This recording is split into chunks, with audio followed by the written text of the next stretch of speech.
Hello everyone welcome back to our channel learn with me. আজি আমি তোমালোকৰ লগত শ্বেয়াৰ কৰিবলৈ লৈছোঁ আনন্দৰাম বৰুৱা একাডেমীৰ প্ৰকাশনৰ এইটো কিতাপৰ 2 নম্বৰ লেসন। 1 নম্বৰ লেসনটো মই আগতে শ্বেয়াৰ কৰিছোঁ, তোমালোকৰ প্ৰয়োজন হ'লে চেনেলটোত যাই চাব পাৰে। 2 নম্বৰ লেসনটো আছে স্কুলীয়া দিনৰ অভিজ্ঞতা। আহা আৰম্ভ কৰোঁ। এইটো হৈছে স্কুলীয়া দিনৰ অভিজ্ঞতা লেসনটো। মই এইটো পঢ়ি দিয়া নাই, তোমালোকে পঢ়ি ল'বা আৰু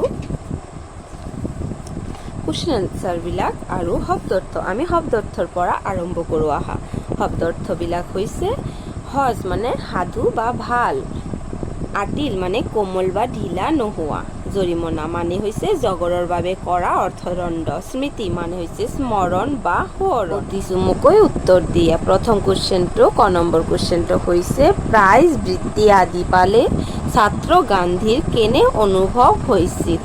আহা উত্তৰটো আমি চাওঁ। উত্তৰটো হৈছে প্ৰাইজ বৃত্তি আদি পালে ছাত্ৰ গান্ধীয়ে আচৰিত হৈছিল আৰু তেওঁ অনুভৱ কৰিছিল যে ইয়াৰ বাবে কোনো তেওঁৰ গুণতকৈ আদৃষ্টহে বেছি দায়ী আছিল।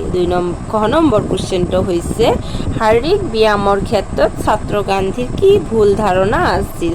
উত্তৰটো হৈছে শাৰীৰিক ব্যায়ামৰ ক্ষেত্ৰত ছাত্ৰ গান্ধীৰ ভুল ধাৰণা এয়া আছিল যে শাৰীৰিক ব্যায়ামৰ লগত শিক্ষাৰ কোনো সম্বন্ধ নাই। গ নম্বৰ কুৱেশ্যনটো হৈছে মুকলি বতাহত ফুৰিলে উপকাৰ হয় বোলা কথাষাৰ গান্ধীয়ে ক'ত পঢ়িবলৈ পাইছিল।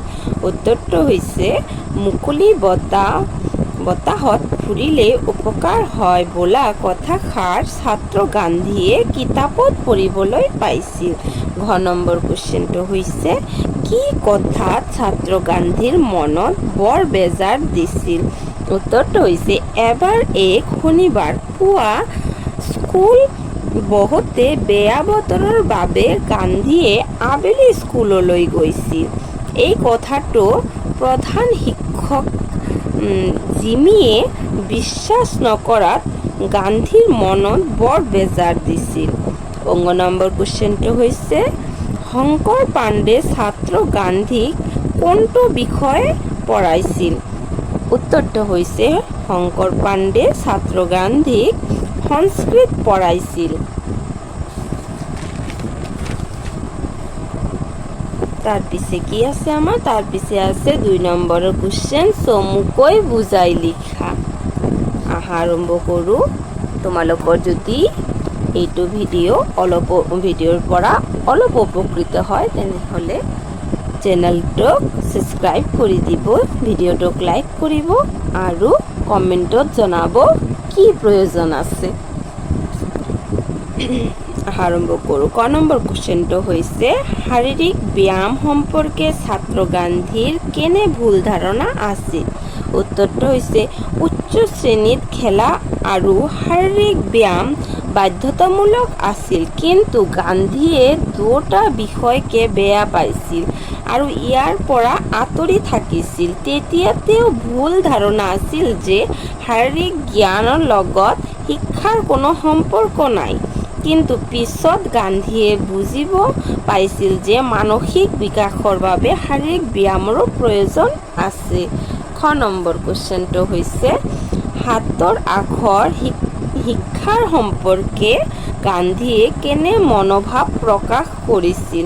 উত্তৰটো হৈছে স্কুলীয়া দিনবোৰ গান্ধীৰ হাতৰ আখৰৰ প্ৰতি কোনো গুৰুত্ব নাছিল, কিন্তু দক্ষিণ আফ্ৰিকাত থকা কালত তেওঁ সেই দেশৰ ডেকা উকিলসকলৰ সুন্দৰ হাতৰ আখৰ দেখি বৰ লাজ পাইছিল। পিছত তেওঁ হাতৰ আখৰ ভাল কৰাৰ বাবে চেষ্টা কৰিছিল, যদিও সম্পূৰ্ণৰূপে সফল হ'ব পৰা নাছিল। সেইকাৰণে তেওঁ বৰ্তমানৰ ছাত্ৰ ছাত্ৰীবিলাকক ক'ব বিচাৰিছে যে ভাল হাতৰ আখৰ শিক্ষাৰ এক ডাঙৰ অংগ হিচাপে বিবেচনা কৰিব লাগে। এতিয়া 3 নম্বৰ কুৱেশ্যন। 3 নম্বৰ কুৱেশ্যনত আমাৰ আছে প্ৰসংগ সংগতি দৰ্শাই ব্যাখ্যা কৰা। ক নম্বৰ হৈছে মোৰ নিৰ্দোষিতা কেনেকৈ প্ৰমাণ কৰিম? কোনো উপায় নাছিল।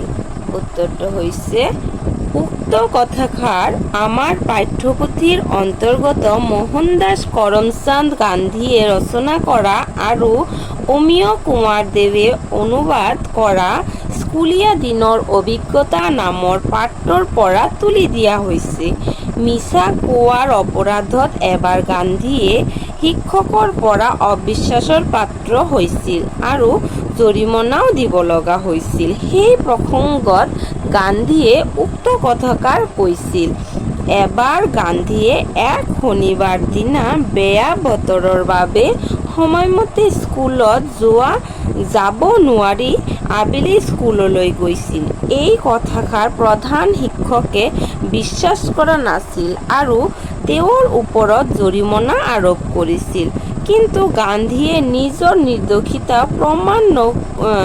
প্ৰমাণ কৰিব পৰা নাই বাবে মনত বৰ দুখ পাইছিল। কথাফাঁকিৰ জৰিয়তে গান্ধীয়ে চৰিত্ৰৰ সাধুতাৰ গুণ প্ৰকাশ পাইছে। খ নম্বৰটো হৈছে শিক্ষকৰ মোলৈ এই মৰম মই অৱহেলা কৰিব নোৱাৰিলোঁ। উত্তৰ উক্ত কথাষাৰ আমাৰ পাঠ্যপুথিৰ অন্তৰ্গত মোহনদাস কৰমচাঁদ গান্ধীয়ে ৰচনা কৰা আৰু অমিয় কুমাৰ দেৱে অনুবাদ কৰা স্কুলীয়া দিনৰ অভিজ্ঞতা নামৰ পাঠটিৰ পৰা তুলি দিয়া হৈছে। সংস্কৃত শিক্ষক শংকৰ পাণ্ডে গান্ধীক দেখুওৱা মৰমৰ প্ৰসংগত গান্ধীয়ে উক্ত কথাষাৰ কৈছিল। গান্ধীয়ে সংস্কৃত বিষয়টো বৰ টান পাইছিল।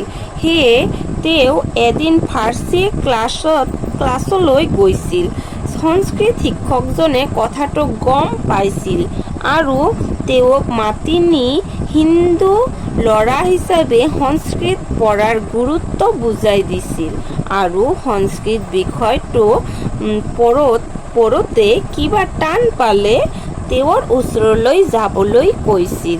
গান্ধীয়ে সংস্কৃত শিক্ষকজনে দেখুওৱা এই মৰম অৱহেলা কৰিব নোৱাৰি সংস্কৃত শিক্ষাত মনোযোগ দিছিল। তাৰ পিছে আছে চমু টোকা। ক নম্বৰটো আছে এডুলজি জিমি। উত্তৰটো হৈছে এডুলজি জিমি আছিল গান্ধীয়ে পঢ়া বিদ্যালয়খনৰ প্ৰধান শিক্ষক। তেওঁ ছাত্ৰসকলৰ বৰ প্ৰিয় আছিল। তেওঁ স্কুলৰ নীতি নিয়ম পালন কৰাৰ প্ৰতি বৰকৈ চকু ৰাখিছিল। তেওঁ উচ্চ শ্ৰেণীৰ ছাত্ৰ ছাত্ৰীসকলৰ বাবে শাৰীৰিক ব্যায়াম আৰু খেলা বাধ্যতামূলক কৰিছিল। তেওঁ বৰ সৎ চৰিত্ৰৰ মানুহ আছিল। তাৰ পিছে আছে খ নম্বৰটো শংকৰ পাণ্ডে। শংকৰ পাণ্ডে গান্ধীয়ে পঢ়া বিদ্যালয়ৰ সংস্কৃত শিক্ষক আছিল। গান্ধীয়ে সংস্কৃত বিষয়টো বৰ টান পাইছিল। সেয়ে তেওঁ এদিন ফাৰ্চী ক্লাছত গৈছিল। সংস্কৃত শিক্ষকজনে কথাটো গম পাই তেওঁক মাতি নি হিন্দু ল'ৰা হিচাপে সংস্কৃত পঢ়াৰ গুৰুত্ব বুজাই দিছিল আৰু সংস্কৃত বিষয়টো পঢ়োতে কিবা টান পালে তেওঁৰ ওচৰলৈ যাবলৈ কৈছিল। গান্ধীয়ে সংস্কৃত শিক্ষকজনে দেখুওৱা এই মৰম অৱহেলা কৰিব নোৱাৰি সংস্কৃত শিক্ষাত মনোযোগ দিছিল।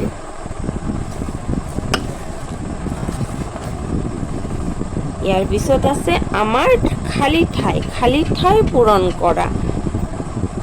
খালী ঠাইবিলাক যেনে ক নম্বৰটো আছে জ্যামিতিত মই অলপো খালী ঠাইৰ হ'ব চোকা নাছিলোঁ। এই বিষয়টো ইংৰাজীতে শিকোৱাত মোৰ পক্ষে আৰু টান হ'ল। শিক্ষকজনে এইটো বিষয় বৰ ভালকৈ শিকাইছিল। তথাপি মই বুজিব পৰা নাছিলোঁ। মাজে সময়ে মই নিৰাশ হৈ পৰিছিলোঁ আৰু 2 বছৰৰ শিক্ষা একেলগে কৰাৰ আকাংক্ষা এৰি দি পুনৰ 3য় ষ্টেণ্ডাৰ্ডলৈ যোৱাৰ কথাও ভাবিছিলোঁ। কিন্তু তেনে কৰোঁতে মোৰ অপমান হ'ব, কাৰণ শিক্ষকসকলে মোৰ প্ৰতি বিশ্বাস কৰিহে প্ৰমোশ্যন দিছিল। মোৰ পক্ষে এনে কাম দুগুণ অপমান। এই দুগুণ অপমানৰ ভয়ত মই এনে ভাব এৰি পেলালোঁ।